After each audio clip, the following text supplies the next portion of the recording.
Bom, galera, aqui a gente vai falar agora sobre os amortecedores dianteiros aqui, que se trata de um Ford Focus, né? O Ford Focus aí, equipado com câmbio Power Shift, Focus 1.6 Sigma. Vamos lá, esse carro tá com, acho que com 100 mil rodados, né? O que acontece com esse carro? Esse amortecedor desse carro aqui, vou mostrar o do lado esquerdo, do lado direito, é o que eu não desmontei ainda, que é o que tava vazando. A gente condenou os amortecedores por causa desse lado aqui, que ele já tava vazando, né? Mas como a gente sabe que o povo gosta de falar, vamos lá. Um aspecto que a gente pode levar em consideração desse amortecedor, dele tá ruim. Repara para você ver no novo, ele tem uma coloração uniforme, né? E aqui ele já tá como se fosse um aspecto de queimado. É um aí de um curso que a gente fez uma vez da Cofap, eles falando sobre isso, que esse aqui é um dos sinais de desgaste no amortecedor.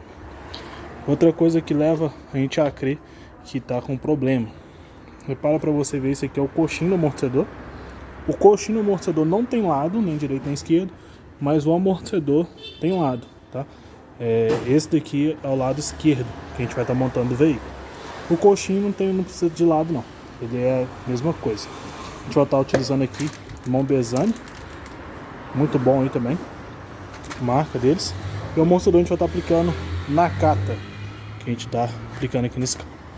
O que acontece? O coxinho do amortecedor desse carro, olha para você ver aqui, ó. Olha o distanciamento que tá desse ressalto para esse, já na peça velha. Olha o distanciamento que tá de uma para outra.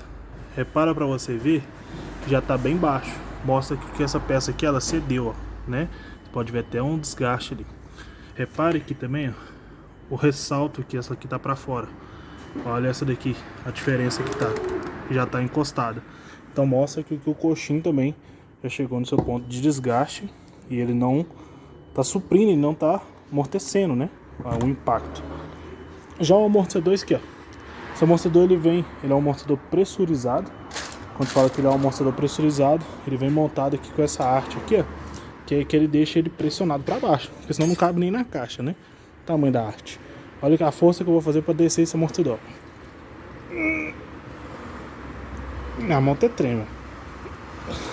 Ele sobe, porque ele está com a ação boa. Agora a gente pega esse amortecedor antigo, vou até puxar ele para cima. A força que eu vou fazer para ele descer, ó. Também para descer tem força, mas ele não sobe. Então, o que acontece com esse amortecedor? Ele já vazou, aqui o óleo dele já vazou e também ele perdeu sua ação. Ele não está conseguindo, ó. Aqui ele está subindo bem devagarzinho. Só deu pôr o dedo em cima, sem fazer, ó.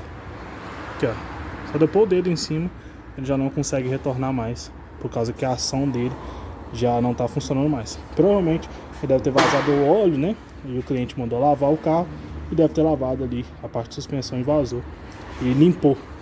A gente sabe que o amortecedor não tem mais ação nenhuma, já esse ali tá com ação nova, né? A carga aí completa. Ó, novamente desce, rapidamente ele sobe. Porque esse movimento é quando você passa no quebra-mola, o carro faz assim, ó, e ele tem força para jogar o carro para cima. Já esse aqui você passa no quebra-mola, o carro não tem força, somente a mola que vai estar fazendo esse trabalho de jogar para cima.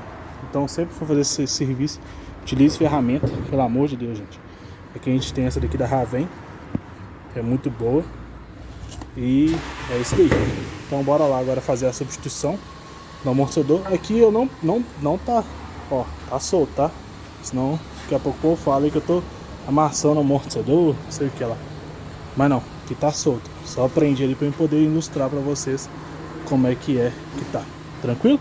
Então bora jogar um kit de uns coxinhos amortecedor novos, amortecedor Nakata novo, e o carro vai ficar zero bala.